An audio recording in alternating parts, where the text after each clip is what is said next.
today we are going to be making potatoes, onions, and mushrooms in a Dutch oven. But instead of going outside like I normally would with a Dutch oven, we're going to be cooking it inside on the stove. So the great thing about Dutch ovens is that they're pretty universal. You can use them for a lot of different things.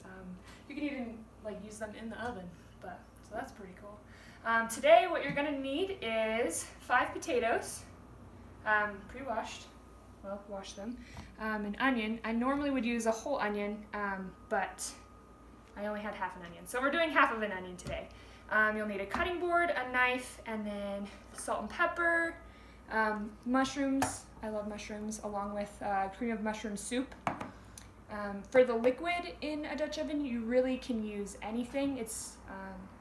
You could use like a can of beer, you could use water, you could use milk, just anything to keep it from not burning. Keep it from burning. Yeah, keep it from burning. We also have some cheese here that we'll grate later, and some butter. So this should take about an hour, 15 minutes or so to prep, and then 45 minutes to cook. So yeah, let's get started. First thing you do is you wash your hands so you don't get sick and you don't spread diseases. It's the last thing we want right now. So, wash your hands for 20 seconds. You can sing happy birthday twice, or, I don't know, there's like a bunch of cool songs out there. So I'm just gonna wash my hands for 20 seconds. I'll speed that one up.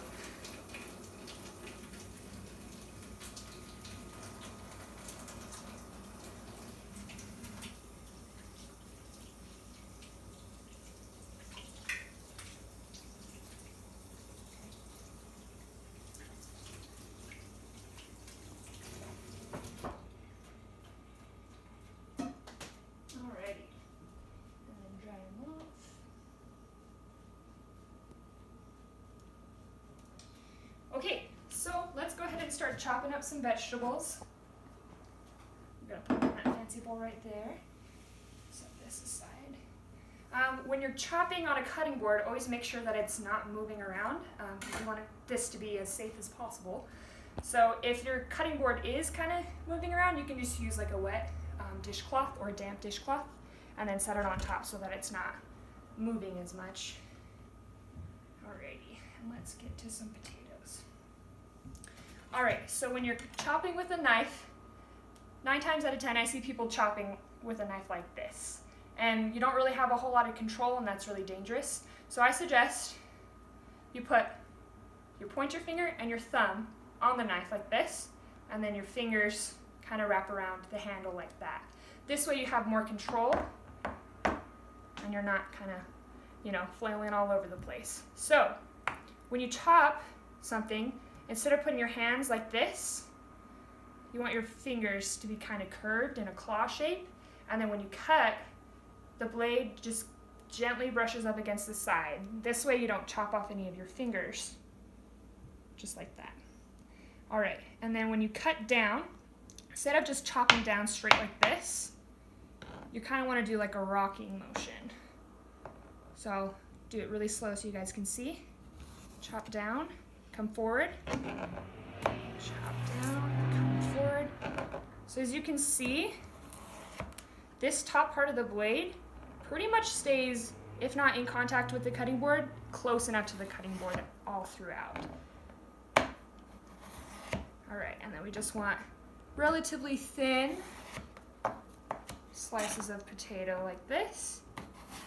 Oh, that one's a bit thin, but that's okay. And then we're just going to chop up the rest of the potatoes. Okay, next up is the onion. So, with onions, these guys suck to cut because you start crying and it's bad. So, to avoid the tears, what you can do is when you have an entire onion, go ahead and cut it in half, but cut it in half right where the root is. If you chop the root off, it severs all like the fancy little lines or whatever, and it makes it so that you cry. Like it releases the, I guess not chemicals, but it releases, you know, the bad stuff. And so what you don't want to do is chop that off. So go ahead and chop it in half. And then the great thing about onions is that they're already in layers, so you can use that to your advantage. What I do is I'll just hold it like this right here, and then I'll kind of cut, not all the way to the edge, but just to about there. If you're like me, you can use both hands, but I understand if you can't. Alrighty. That. And it's all kind of still in contact with each other. So what you're gonna do is you can either chop it here and then you'll have strips, or you can dice it like this and just go along this way. We're gonna do kind of in between because why not? Alright. This is gonna be a very shaky video, just so you know. That is a-okay.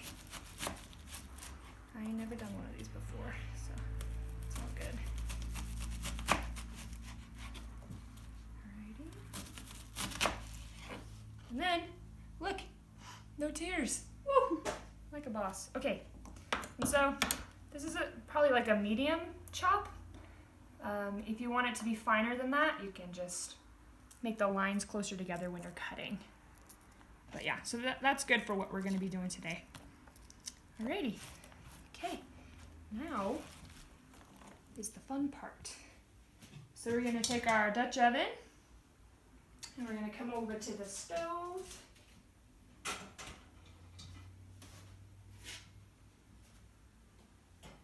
And I went ahead and put some tinfoil in there just to kind of help with cleanup. Dutch ovens aren't super hard to clean unless they get rusted and kind of, you know, they haven't been taken care of very well. Then it's hard to clean them. But because we're inside, I don't really want to deal with the mess. I'm just going to go ahead and use some tinfoil. All right, okay, so for this, we are going to kind of put everything in layers. So you're going to take your potatoes and kind of make like a base layer all the way around. It's okay if they overlap a little bit. That's not too big of a deal.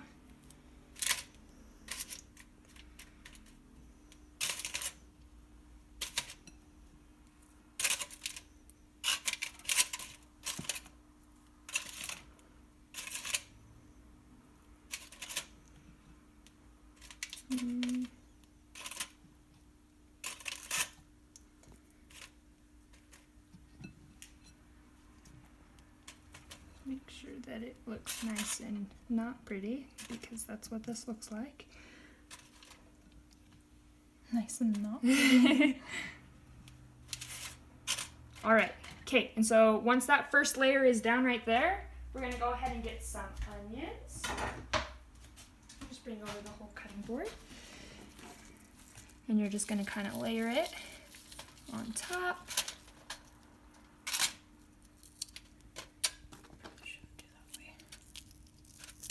Mm-hmm. Come on now. Come on now. All right, and then we are going to get our cream of mushroom soup. I'll open it. Make sure you're being careful with cans. Don't want to hurt nobody. All right, that's fine. And then we're just going to do like a little bit right here in the center. It's probably good. And then I'm going to take, you can use a spoon, you can use a spatula, whatever you can find. I mean, you could probably use your hands, but I wouldn't recommend it. And then we're just going to kind of like spread it around. You can get a little bit more if you need to. Ooh.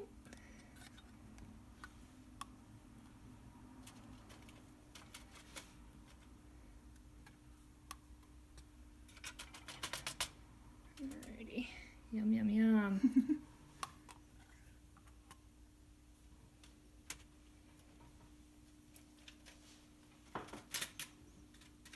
Alrighty. One more.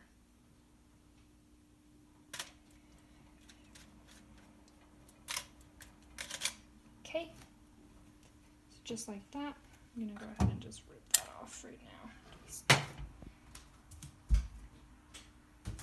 Right, and then next you're gonna get your mushrooms if you want more mushrooms. I never think there's enough mushrooms. And then you're gonna drain them.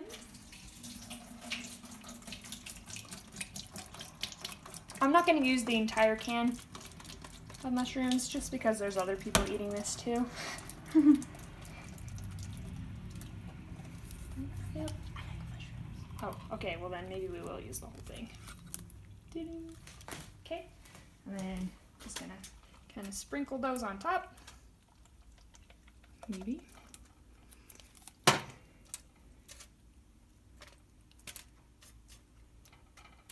yum, yum, yum. That's a great sound. I was almost about to do it, and I was like, All right.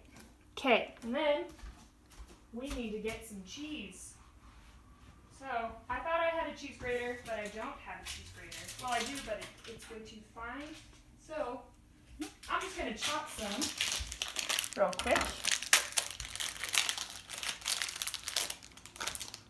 Maybe. All right. I mean, it's all gonna melt anyway, right?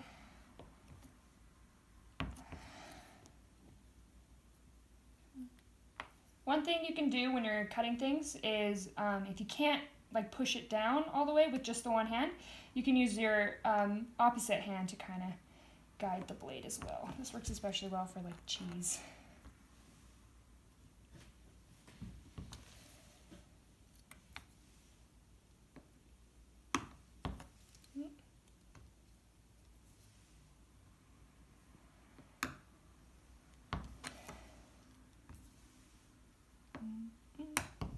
And I'm using just some mild cheddar.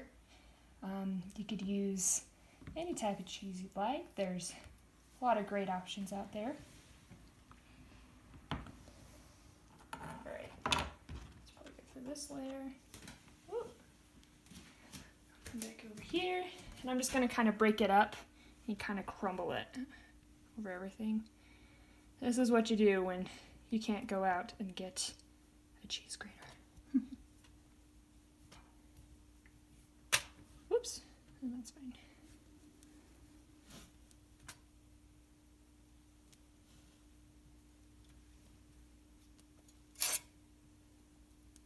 I guess we can just do some big chunks, that's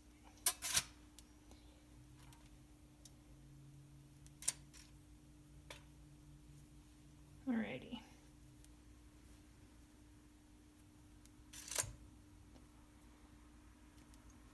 Should be good.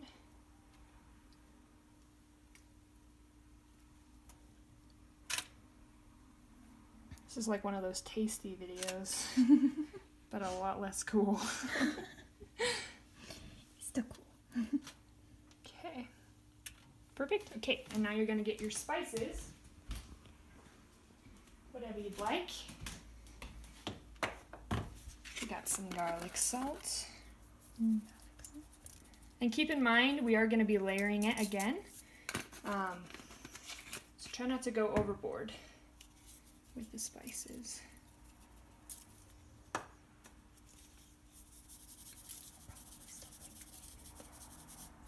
Okay.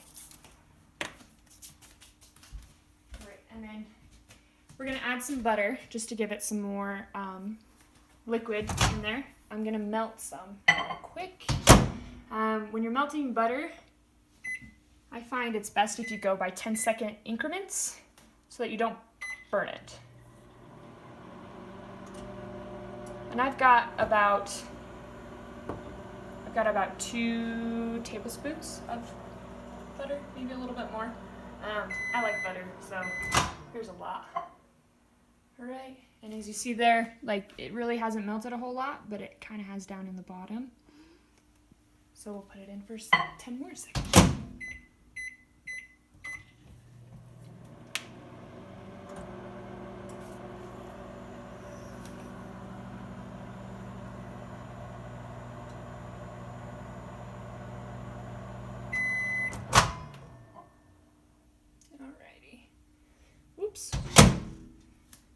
So now it's starting to look like this. The big chunks will typically just kind of melt with the rest of the butter. So I'm just going to drizzle a little bit of butter over this. You can use a spoon if it's easier for you. I don't want to wash more dishes than I have to, so we're not going to do that. Alrighty. Okay. Butter. Alright, and then that's what the first layer is going to look like. Depending on how many potatoes you have or how much you want to make, go ahead and add as many layers as you like. Once we're finished with the layers, what we're going to do is we're going to put the lid back on, and then you're going to start the stove, and you're going to start it on, I usually do about medium-high, and then leave it there for maybe like a minute or so, just so that the cast iron can grab a hold of all that heat, and then go ahead and turn it to medium-low or low, depending on how long you want it to cook for. And then you'll go ahead and put the top on, and check it maybe every 5 or 10 minutes just to make sure that there's still moisture in there. It should be okay, but it's best to just be safe. So yeah, we'll add some more layers and then we will let it cook.